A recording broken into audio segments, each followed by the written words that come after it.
Yeah, so yesterday we found out that we would be allowed a crowd to come in for the final of the Betfred World Championship, which takes place on Saturday and Sunday over this weekend, which is just absolutely fantastic news for our sport, for the fans, I think for the players as well, to generate that atmosphere which only the Crucible crowd can create for the final is just going to be so special for the players and everybody associated with the event. We're so proud to be the first sport to be allowed to have a crowd at an indoor sporting event. We've had very close negotiation with government, the DCMS, over the past few weeks.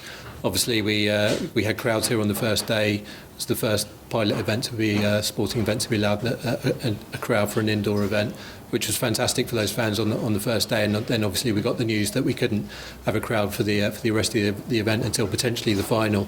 And of course, it was only yesterday that we found out that we would be allowed to have up to 300 fans in for the final. So it's just fantastic news, and we can't wait for the final now. How has the initial response been in terms of things like ticket inquiries and also the wider public?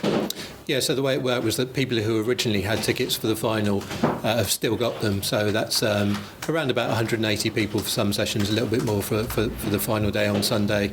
So they'll all be coming along. And then the rest of the tickets went on sale this morning, and the demand has been unbelievable. I've been hearing that people were in the queue on the dot at 10:30 a.m. and literally like over 1,000 people in the queue. So I'm sure there'll be a lot of disappointed people who don't manage to get tickets. For those very, very few lucky people who are in the arena for this absolutely unique circumstance of this great event, it's going to be a once-in-a-lifetime experience. I mean, those people will be able to look back in 50 years' time probably and say, I was one of those lucky few who was there. It really is a golden ticket, and it's going to be a very special occasion. In terms of safety measures, it was incredibly well organised for the first day when we had crowds here. What can crowds expect over the course of the 4 sessions?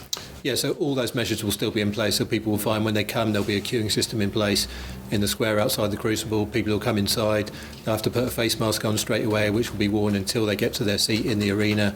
There are special arrangements on how you walk around the venue, and there are toilet facilities, and people can bring their own food and drink in if they want to.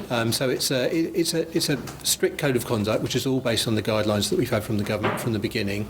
But the message for fans is they can still enjoy themselves. Once you get in your seat, you're still watching the very best players in the world. In that absolutely magical atmosphere, that incredible arena. So it's, as I say, safety is the absolute priority. Public health. That right from the very beginning, that's been our absolute highest priority, and we've managed to follow all those guidelines.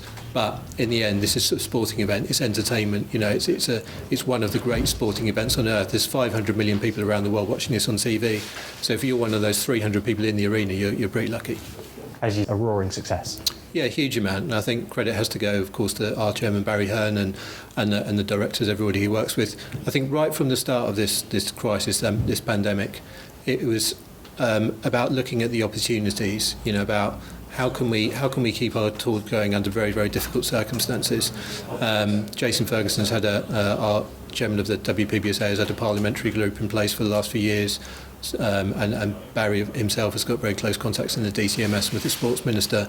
So, those relationships were crucial. And I think it was recognised quite early on that snooker actually is a sport which can meet all those guidelines. A relatively small number of people that you need, particularly in the arena itself, and we can follow all the social distancing and the isolation or testing, all that side of things. So from the beginning of June, we were staging events. We were keeping our tour going, which was so important for the players themselves. And of course, the World Championship itself was such a massive logistical challenge that the qualifiers, players coming from many different countries around the world, 128 players just in the qualifiers, and then of course the top 16 at the Crucible. So yeah, there was a huge amount of work that's gone into it. And there were times when the players particularly probably thought it might not happen. I think there were a few players who kind of commented that they weren't sure it was going to happen even a few weeks before the event. So just for the event to happen, it's been fantastic, and to have a crowd here for the final is really the icing on the cake.